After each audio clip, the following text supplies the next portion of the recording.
I remember his 21st birthday. He was doing poetic justice. He wanted a truck. He didn't have a driver's license. And Adrian Gregory went through so many changes to get him this truck and drive it up to him on the set. And how surprised he was that he made it to 21. And so often we talked about it, and I would tell him, you have got to stop this death thing, because it was like a twin. His body of work shows he could see something, you know. I know he knew. When I see that last picture of him taken in the car, and he's looking out the window, and there's absolutely no expression on his face, I knew. I just hope he wasn't afraid. I don't know, like he saw it coming. I mean, out of the songs that we, you know, out of a lot of songs that we did, you know, for him to talk about death, death, death, death. I mean, he would talk about it all the time. He always thought he was going to die prematurely.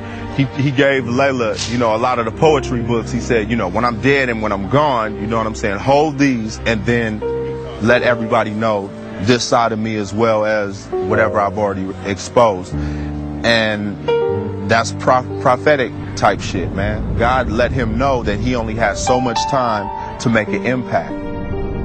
He was a pre-thinker. Yeah, you wonder, how could he make a song, God Bless the Dead, praising Biggie after Biggie died and Pac died first? Because Pac was a thinker like that. He was always plotting. If I die this way, put this out. If I die this way, I want you to put this out. He was thinking, and he wanted to cover all those bases. That's game, ain't it? Woo. He was playing to win. He had a plan E, much less a plan B. After attending a Tyson fight in Las Vegas, Tupac, who was sitting in the passenger seat of a black BMW, was shot multiple times. Miraculously, the driver of the car, Suge Knight, escaped serious injury. His daughter could have been sitting there right next to him, you know. He called her and told her that he would see her later on, because after the fight, they had a fight with the Crip, you know, and he didn't want to jeopardize her. So he must have felt something, too. I cried right then when I heard. You know, anybody who loved him is still affecting him right now, guaranteed. He was obviously with people that didn't love him. He was supposed to have been protected. Whenever you have anybody that goes down without a struggle, without defensive actions, responsive actions taken, I always question why.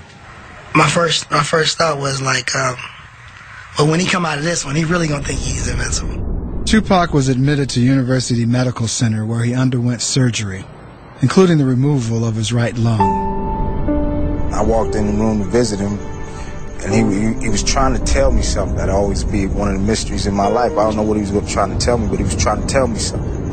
And he was shaking the whole bed. He was a warrior, you know, to the end.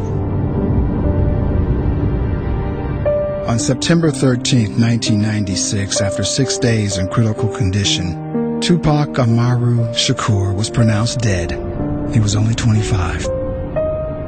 Quincy Jones said if Malcolm X died at 25, he would have been a street hustler named Detroit Red.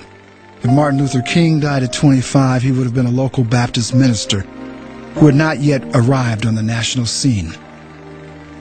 And if I would have died at 25, I would have been known as a trumpet player and struggling composer, just a sliver of my life potential. Pac was a prophet. He knew things that none of us seen yet.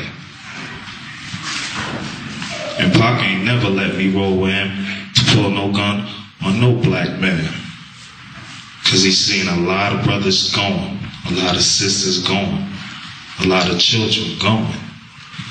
Pac wasn't no gangster. I rolled with Pac. We came up together. Pac was a soldier. A private memorial service was held for Tupac on a secluded beach in Malibu. In attendance were close friends and relatives, including his mother, Afeni Shakur. Some of his ashes were scattered into the sea.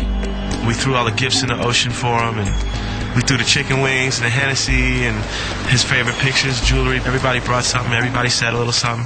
We brought drums and bongos, and people spoke, and we had fires burning. That was his funeral.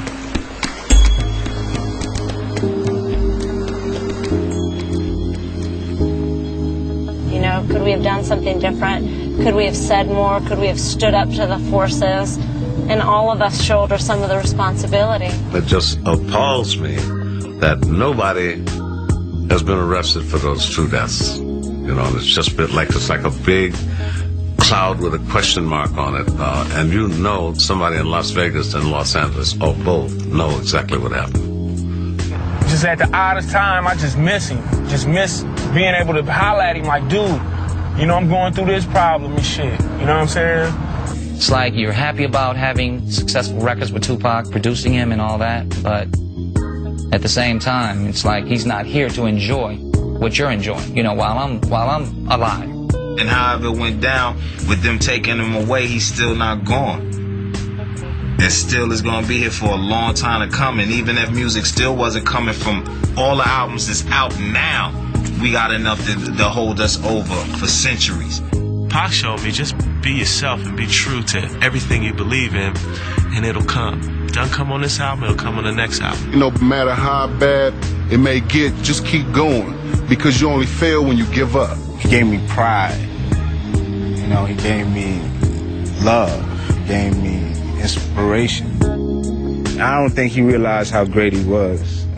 You know, I don't think he fully realized how much people admired him, you know, and thought of him. I always wanted to make a book out of my life, like a fairy tale. Wow, raised by the Black Panthers and strung out. Posse up, we thugging y'all to the 90s. Peace to my nigga Kato.